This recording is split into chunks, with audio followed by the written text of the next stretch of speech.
Welcome to this episode of Safe Home Podcast for struggling teens and their families finding their healing path. I am Beth Syverson, a mom of an 18-year-old son, Joey, who's been dealing with addiction and mental health issues for several years. I am walking beside him as he manages his recovery while I work on my own personal growth and healing. Today's guest is Yvette Harpootian, a certified life coach from Rhode Island, who's passionate about helping women get out of overwhelm, get more done, and release anxiety and self-sacrifice in order to feel better. I thought her message would be welcome here on Safe Home Podcast, since many in our audience are parents of adolescents. I know when Joey was in crisis mode, I almost completely lost myself for a while there before I got connected with Heather Ross, our life coach, who, by the way, went to the same coaching school as Yvette. It's a small world. In this episode, you will receive practical tools from Yvette that you can put into practice right away. Welcome to Safe Home, Yvette. I'm glad you're here. Thank you so much, Beth. I'm so happy to be here. Yeah. So as a life coach, you primarily work with moms, right? Yes, I do. Why did you find that niche for yourself? What is it about that demographic? Probably because I was a stay-at-home mom myself, and I know a lot of the struggles and work and things that went into that. And I guess I've been drawn to that with my clients, and I primarily have been helping stay-at-home moms, home-based moms, and the issues they face. So, yeah. And how old are your kids now? My kids are 27 and 24. They're pretty well cooked. I'm over over that crazy time. Yeah. Oh my gosh. Yeah. Did they give you a run for your money, or were they pretty calm? Or I mean, I think the typical teenage boy type things, but nothing, luckily, everything was manageable, Okay. So, yeah. And what do you notice in general from your clients? What could moms be doing better when their kids, especially when they're adolescents? What can moms be doing? Well, I guess from a parent's perspective, I just feel that being present with them, having a great relationship with them is really important. Quality time, I think a lot of times, especially when they're younger, solidifying that relationship with them is so important so that it can continue. Family time, fun time, communication time, and all of that. And so many times as parents, we're either so distracted with, oh, I have to get this done. You're so short with your kids because you have this invisible workload of all these things that you have to do. And, you end up yelling at them or impatient with them and so forth. And also sometimes we overschedule our kids, and then we're stressed because we're running here, there, and everywhere. So I think just really being present with them and spending time, because I think a lot of them will tell you that's so important.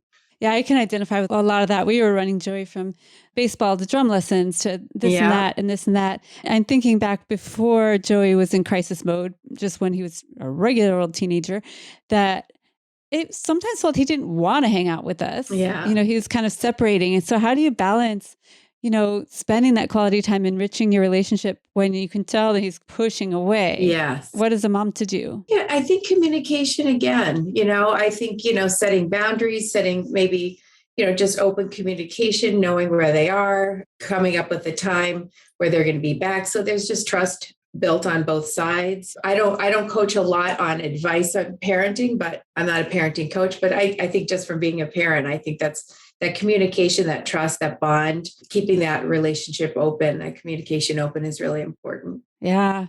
I think when Joey was that age, I attributed too much to his adolescence. I just said, okay, I guess that's what teenagers are like. But he was really throwing us some red flags that things were not going very good. But so I kind of dropped the ball on that. Yeah, you're the parent too, so kids will push as much as they can, guilt you doing all the things and, assert their independence as much. But, I guess we're still a parent. So, we get to choose that. I know you typically work with moms. Do dads or grandparents have the same kind of issues, or is there something particular about the moms that our culture prescribes? Yeah, I think, our culture is, and especially with the clients that I have, they're stay-at-home moms. I guess there could be stay-at-home dads as well. I don't work with them, but I think women are dealing with the overall job of caregiving and managing the household.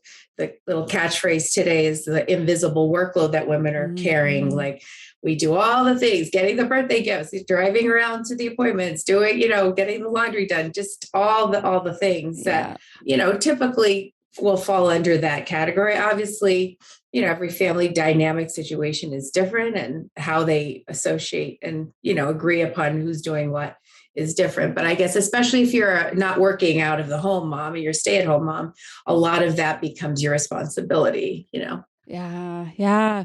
There's so much, just that managing layer that I'm in a lesbian marriage, but still for some reason it's on me to just keep track of everything. My wife will do stuff, but I'm still the one making sure it gets done and making sure that overall things are happening. I don't know why I gave myself that job. How did that happen? I don't know. Yeah. But Well, it is true. There's lots of things. And how much of it is things that we give ourselves and how much is like cultural? I wonder, are we trying to kill ourselves on purpose? Are we? exactly. Or how much do you really have to do? I mean, do you actually, if you really look at it and ask yourself, do you have to do anything? All of it, any of it really? Because, you hear a mom say, I have to do this, I have to do this, and I have to do this. And I'm like, well, in reality, do you really have to? Okay. Yeah. Do you have to do the laundry? So what if it doesn't get done today? Or, oh, well, your kids will wear dirty clothes. I mean, in reality, you don't have to cook dinner. I think people could, when you say it that way, obviously you're going to be doing those things, but some of the things like, do you have to go over and beyond and, decorate this and that? And it's all a personal preference, I think, in what you feel comfortable with and what you want to give your time to. But that's where, sometimes we get lost in getting gratification and importance from some of those things, and we lose out on, what else can we be doing for ourselves, volunteering for other interests, other passions that we have. So, yeah, there's always, that star team mom or class mom or whatever that does all the decorating, all the treats and all the perfect everything. And I don't know, I was not one of those moms, but I kind of was jealous of those moms that had it all put together supposedly, but maybe they were also falling apart around the edges. I'm not sure. Well, the beauty is you get to choose. If it's something you really enjoy and want to do, then you can. It's the pressure of, I have to keep up with, or I have to compare with, or any of that stuff. That becomes more of a burden, I think, than just this sheer desire and want, just joy of doing it. Yeah, the comparing is so toxic. I think it's wonderful when women are supportive of each other and, instead of comparing and kind of doing this ranking and rating all the time, we're just there for each other. I think that's really powerful when women can do that. Yes, really definitely. Definitely. Yeah. Well, what do you say to moms who say they don't have time for self-care? They're like, oh, I can't even get my stuff done the way it is. What do you ask me to do self-care for? Oh my gosh. It's such a big one, Beth. I think, self-care is definitely something I wanted to talk about. Basically, a belief is a thought we think about over and over and over again. So if you're constantly thinking, oh, I don't have time, I can't get anything done, I have too much to do, then you're believing those thoughts. And your brain is actually that's a well-worn groove in your brain that you've thought it so many times that it believes it's a fact. Like, you absolutely don't have time. Your brain is thinking that. So, and your brain will scan your environment and your life to prove that thought, because you've thought it so many times, like, I don't have time. Well, then so-and-so, spilled this milk and now I have to clean it. See, there's always a curveball. There's always something, So really those things just happen, but you could make it mean more than it is and have it be a roadblock. So I think the obstacles that I find most often is there's no time. And that's obviously we all have the same amount of time. Yes. So it's how we spend that time and how we choose to spend that time. Yeah. And another obstacle is not knowing where to start. I've actually told people, I've actually heard people tell me, gosh, I don't even know what I would do. I don't know where to start. And also another big one, Beth, is guilt. I think moms have a lot of guilt. And they think, well, I have everything else to take care of. How can I, take care of myself? And it would be selfish. And when really the reverse is true. Yes. Oh gosh. When my son was in crisis for a year, I just followed him around like a puppy dog, just making sure he was okay and like literally making sure he was not dead. And that's when I lost myself. And I didn't have any of these tools in my tool belt yet. And I thought, well, whatever is going on with me is so unimportant because I'm here trying to save my son's life. And that, I can be compassionate to that part of myself that thought that. But my son's got his own journey and he had plenty of people around him to protect him at certain times. For instance, when he was in treatment centers or whatever, he was away from the house. So he's out of my hands at that point. Mm-hmm. But still, I just felt like, oh my God, I can't do anything for myself. Must do everything for my child. Mm-hmm. But oh man, I totally lost my mind in that year. Oh my goodness, it was so bad. And when I got with Heather and she said, well, you got to turn things around and take care of you first. So I was like, what? You want me to do what? Yes. That's crazy. Yeah. But it was like a magic potion. It worked so beautifully because then I had energy, bandwidth to deal with him because I was more grounded. Yes. And more pulled together. Absolutely. Well, it's like in the airplane, for example, they always say, put your mask on before your child's mask. Yeah. It's like watering a flower. I mean, the flower, in order to bloom, needs water and sunlight every day. Otherwise it's going to shrivel up. or even a wheel, a squeaky wheel needs oil. I mean, you just have, it's just, there's so many examples of that. But so often, like you said, we think, oh, that's the last thing I'd be thinking about doing. But another problem I also see, an obstacle, is that I think their moms think, oh, well, it's all or nothing. Like, if I can't spend 3 hours just going to the spa or going for a long 5-mile run or something, then it's just not going to count. So it's like, it's either all or nothing. And it's not really effective or true because you can also think you could be busy. And you can use the word and in there. So, okay, I have a lot to do today and I could take 10 minutes for myself, or I have so much to do today or whatever. And I could still make 10 minutes for myself, or I could still go for a little walk, or I could still go to bed early or something. Yeah. And that's the other thing. People don't even, self-care, I think it's not just like manicures and pedicures and going to a spa.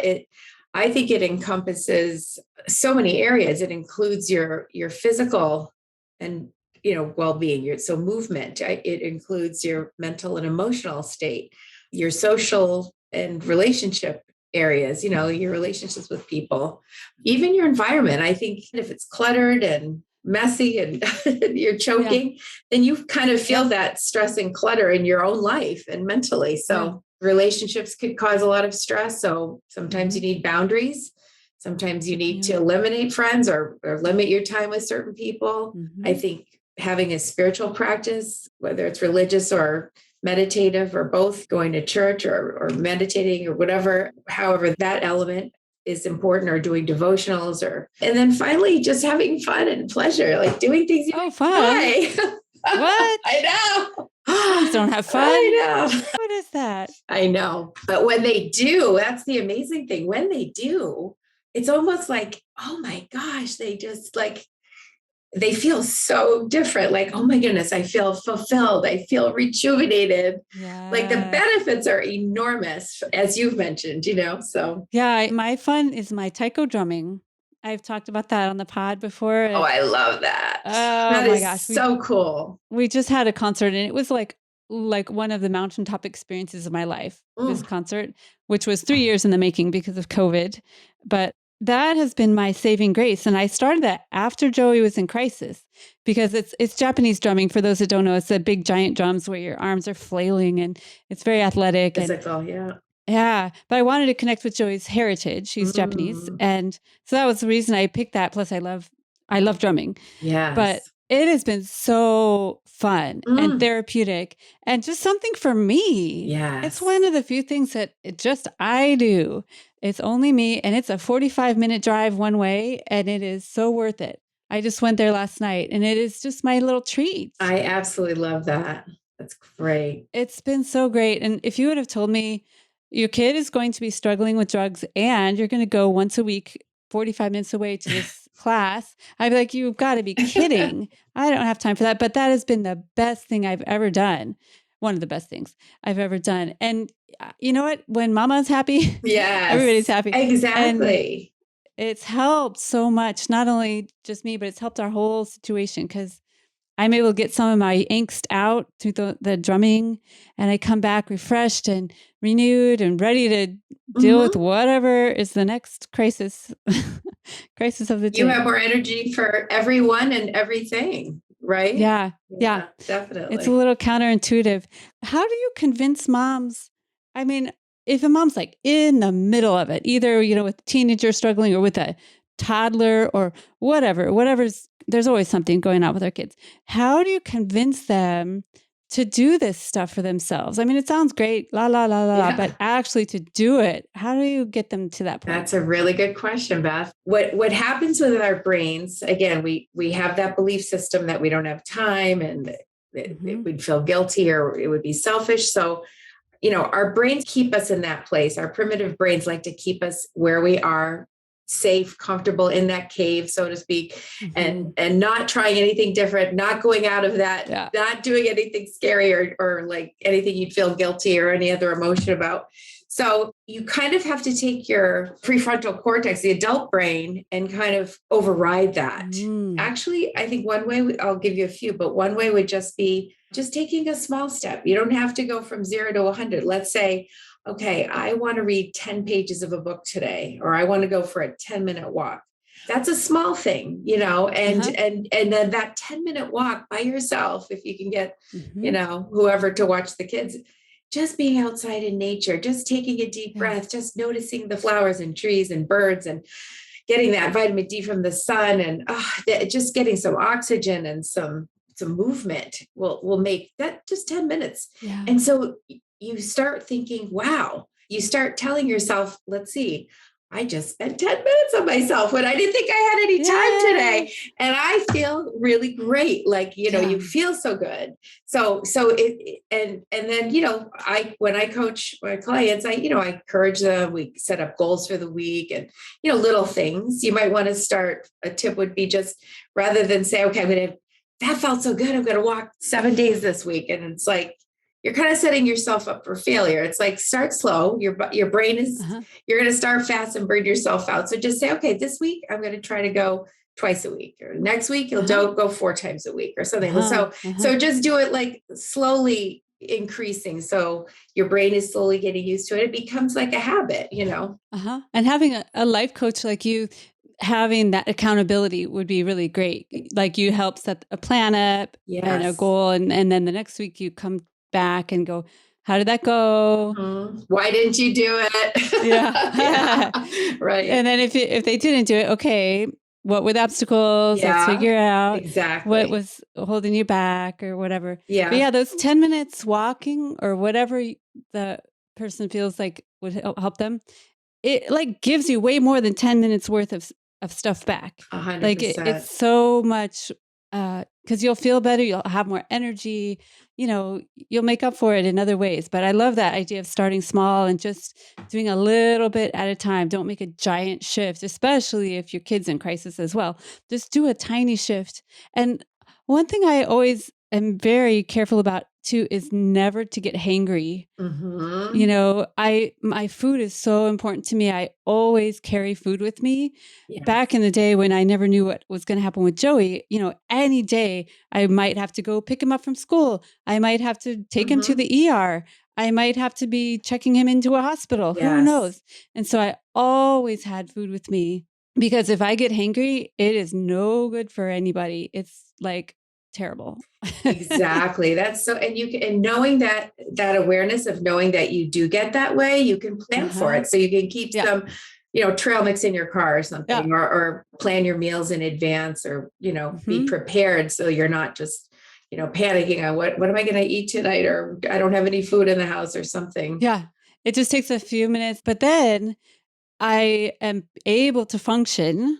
So when he had any sort of crisis, I was able to, be present. So those little things, they seem small, but they're really big. That just basic taking care of yourself stuff. So true. Really big. Food is one, and nourishing your body properly with energy foods. Hydration, Beth, is so good too. I mean, just, when I wake up and I have a full glass of water before I have coffee, before I have anything else, because your brain is primarily water. It's comprised of water. So you need to just keep that brain hydrated. You think better, you feel better. It's better for your skin. You look better, and also sleep. I mean, so many times we think we have to burn ourselves out. I have to get this done. You're up until midnight and then up at 5 or so, having the proper amount of sleep gives you so much energy too. So those basic little things go a long way too. One more important thing besides the small steps is I think it's important to schedule that time. So, it's funny how like when you have to go to work or when you have to go to a doctor's appointment or something, you don't miss that doctor's appointment, right? So on the calendar, put it on the calendar. So say, okay, my husband will be home or my wife, whatever, whatever's going on at this time, I'm going to, I'll go for my walk during this time, or the kids can watch, stay home by themselves. I'm doing it now. And you make it a non-negotiable thing. You just say, okay. And you tell the kids, unless there's fire or blood, don't call me. That's good. Yeah, that's good. My time is very structured. It helps me to not overwork. I actually give myself end times to plan my meals and times to do all that stuff. That's very helpful. That's very good. So when people use you as a life coach, what does it look like? You meet for once a week? Or yes, we meet once a week. We meet on Zoom, and it's generally 30 to 45 minutes, and we just talk. And the thing about a life coach is it's kind of like a life coach is not your best friend, and where your best friend will jump in that pool with you and say, "Oh, that's awful," or "This is terrible." It's like, I'm going to be holding a very neutral space, a very safe and neutral, loving space, and, and help you create awareness with what you're going through, because we always have these stories in our minds. And once I show you that, that thought might be optional, it kind of changes everything. And the beliefs are so important. Changing those beliefs it takes a lot of intention. And that's really great. How long do people typically get coaching? Do you have a series of appointments? Everybody has different packages. You can have a year package, 3 months, 6 months. Every coach is different on that, but it takes time to be aware and through coaching and our school, we use this great model. I love that model. And it's so powerful. I mean, I know that it's changed your life once you realized how much control you have over your thoughts, right? Yes, that's the thing. I'm not being tossed about by the waves anymore. I get to choose, Joey might be having a really hard day, but that doesn't mean I have to. That means, I have compassion for him, but it doesn't have to derail me anymore. I get to choose. Exactly. I get to choose. Exactly. So that's so good. I love your, whatever that school is called you guys went to. The Life Coach School, Brooke Castillo.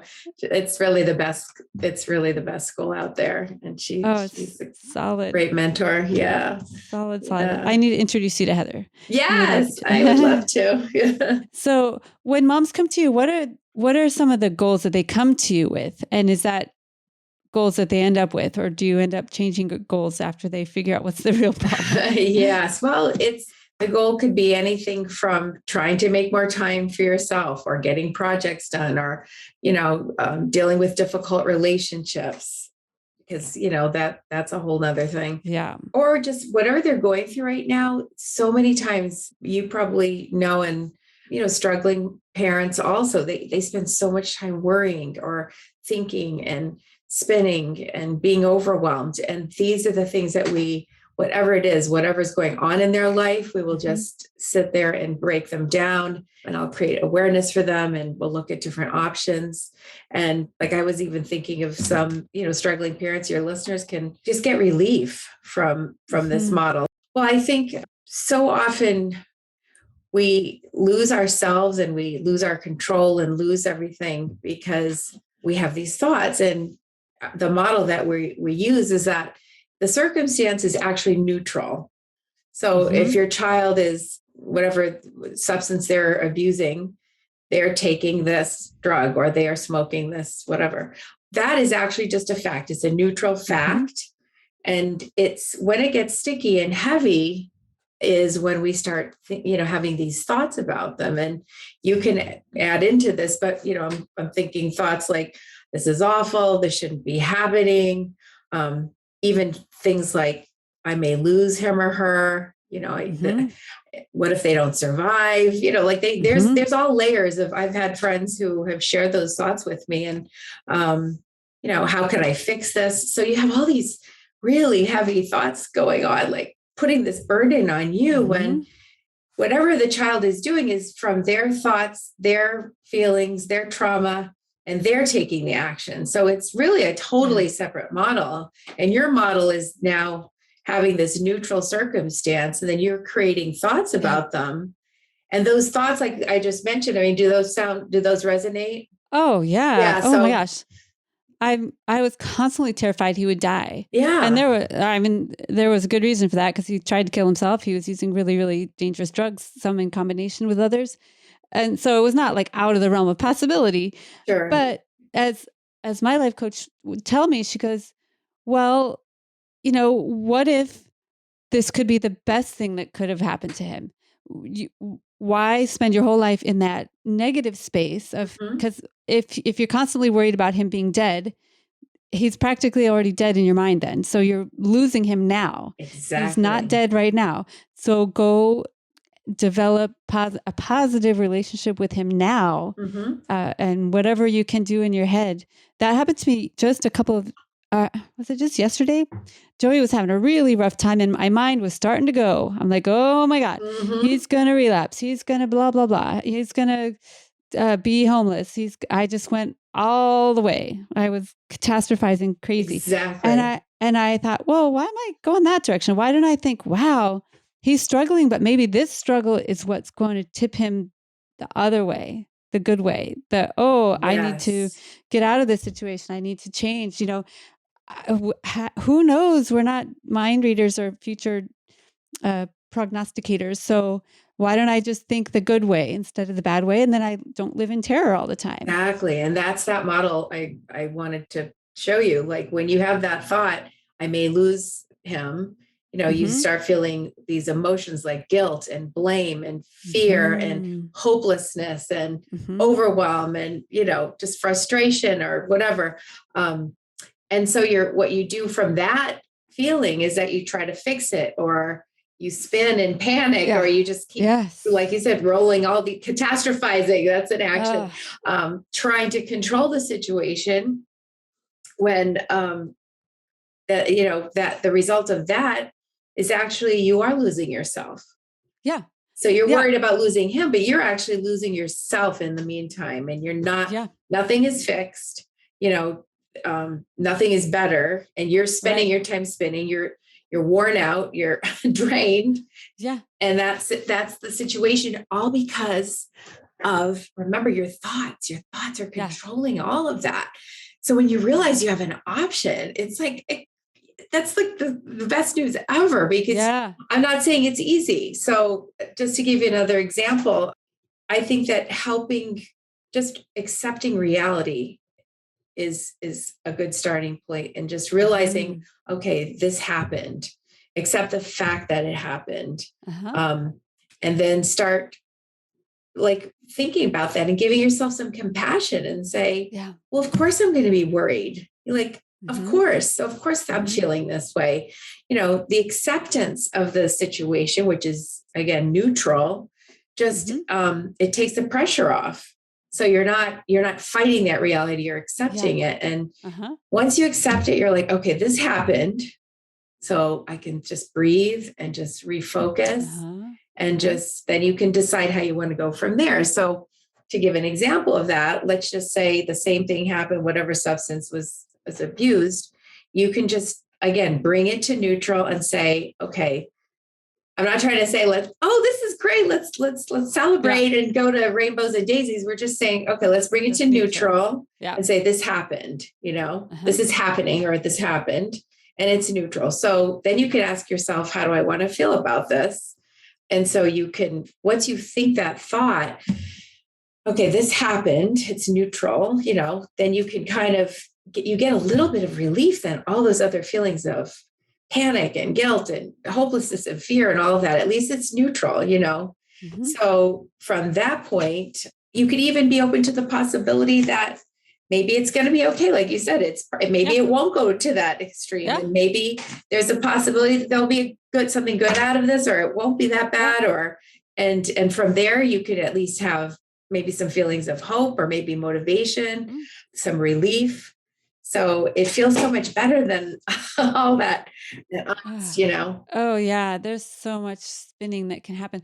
Yeah, no, that's very good advice. And our thoughts create all of the rest of it, right? It all starts with our thoughts. So if we can be aware of what our thoughts are, and maybe with help, change some of those thought patterns. Exactly. Then it changes our feelings, it changes our actions, changes our results, and it tumbles down from there. So it's really important. It does. And that's what we as coaches do. You might think it's a fact. Well, of course, this is an awful thing. This is the worst thing in the world. Like, you're believing that thought, but how can we come up with something like we just did, a little bit more neutral, or something that would feel better? Because ultimately you want to be able to support them, and you don't have to believe, you don't have to take it personally. You don't have to make it about you. It's like we said, their model. And the other thing that's another action that you'd want to take too is sometimes when you're so overwhelmed with this one child who has this situation, I mean, you might have other children. You have one son, but there oftentimes children will be like, "You're always spending time with so and so," and they're feeling left out. So you want to be able to just be present with everybody. So when you control your thoughts like that, you could be more open to being yourself, and more neutral, and showing up as how you want to be as a parent in general to all of them. Yeah.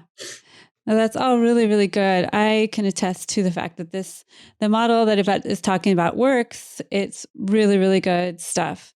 It's helped me so much. Now, when you have a person working with you, is there ever a point where you go, nope, this is above my pay grade, you need a therapist? What's the difference between coaching and therapy? When is it time for therapy? 100%. Sometimes it's time for therapy right off the bat, and the difference generally, in a simple way, is that therapy is dealing with trauma, chemical imbalance, mental illness, past situations, and a coach is taking you from the present forward. So you're already it's just emotional wellness. It's emotional. You're getting to the next level of accomplishing where you want to be getting that support. So it's a little bit different. Yeah. But they work together. They're both important. Yeah, both are good. Absolutely. Both are good. I love coaching because it feels so much quicker. Well, it is quicker. Because you don't have to dig through all the old stuff. You just from today going forward. Yeah, so it's very quick reward. Sometimes therapy takes years of hashing through, which you have to do. Everyone needs to do that too. Yes. But coaching has that kind of instant gratification. Oh my gosh, in a week, I changed this and this. Oh my gosh, that's so good. The trajectory is very steep. It feels really good. And you can see the changes right away. Absolutely. Definitely. Is there anything else we wanted to talk about that I didn't ask you about? Well, I know, we talked about, how it's so common for any mom to lose themselves, but especially in a traumatic or difficult situation. So we talked about the model and the power of our thoughts and feeling our feelings and giving ourselves that compassion. We talked about how important self-care is. And I love that. I think in one of your podcasts, you mentioned, and I love this quote, you said, "My son got better when I got better." Yes. It's just great that you see the results. Yeah, that's a major thesis of this show, is that we can't fix our kid. They're their own person, their own journey, but it's a system that they're abusing drugs or whatever's mental health is going on. It's within a family system. So if anyone in that system can improve themselves, get some personal growth on board, it will affect everyone else. Yes. And our relationship has gotten so much better since I've learned these tools. And Joey now he's really made quite a bit of progress in the last several weeks. He's really, really doing good. That's awesome. So, and even when he's not doing well, we are still in communication. He knows that I'm still here for him. Even when he's totally off the rails, he knows that I'm still here for him. So I think that's a big thing. That's so huge. And I listened to this week's podcast, and it really struck me because we talked about lots of different tips and strategies, but basically like we started just being present and showing love and compassion to both you and to him. He must be going through something. So meet him where he is, show him love and compassion. And then you could show yourself love and compassion for the emotions and the thoughts that you're having. And then you can move forward. But to me personally, I just feel that love is the most powerful emotion. Mm-hmm. When we start fighting with reality, trying to change things, trying to control things, it's just a losing battle because it's reality. You just have to accept it. But acceptance and then love, and love is so powerful. And I love that this was perfect for this talk today. But your son said in this week was nurturing and love is the key to healing. Yeah. That was so powerful, Beth. I loved it. Yeah, he is all about it. He understands that so clearly because what do we tend to do to our kids? We tend to shame them, punish them, degrade them. What are you doing? You know you're not supposed to be doing X, Y, or Z. But, oh God, that does not help. And there's always a reason. If our kids are struggling, there's always a reason they're hurting and they're grabbing substances or grabbing some behavior that is not healthy, but they're grabbing it because it works for them in the short term. Yes. And then they get sucked in. So using that compassion, that nurturing, that's Joey's favorite word is nurturing. And he is so wise about that. And that it really, really, that is really where it's at. So if we can do that to ourselves too, moms, do it to ourselves so we know how to do it with our kids. Oh, that's so smart. Very good. Very good. Yes. Well, if people wanted to get a hold of you, Yvette, how would they find you? I'm going to be putting together just a checklist of some tips that will help them. And I'll make that available to you through YvetteHarpootian.com. And I'm on Instagram at YKH Coaching. And I'd love to hear from all of you, any of you. Reach out on social media, or my email is ykhcoaching@gmail.com. So, all right. I'll put all that information in the show notes so you can find it easily if you're listening. All right. That sounds really good. And make sure and find Safe Home Podcast while you're out there in social media. Just look up Safe Home Podcast in any of the social medias. We're there. We also have a Patreon account. So if any of you are interested in helping support the podcast financially so we can maintain commercial-free episodes, find us at patreon.com/safehome. And one last request, if you've listened this far, if you can go to Apple Podcasts, even if that's not what you listen to us on, go to Apple Podcasts, rate and review us. That would really help us to get the word out and get other people listening to the pod. So thank you, everyone, for listening. And thank you, Yvette, for being here and sharing your wise words with us. Oh, thank you so much for having me, Beth. It was really joy. Yeah, I'm glad to know you, and I'm sure we'll be collaborating in the future. So nice to meet you. Yes, I look forward to that. Thank you. Thanks, everyone, for listening and supporting our family and Safe Home Podcast. Be well, and Yvette and I want you all to stay safe.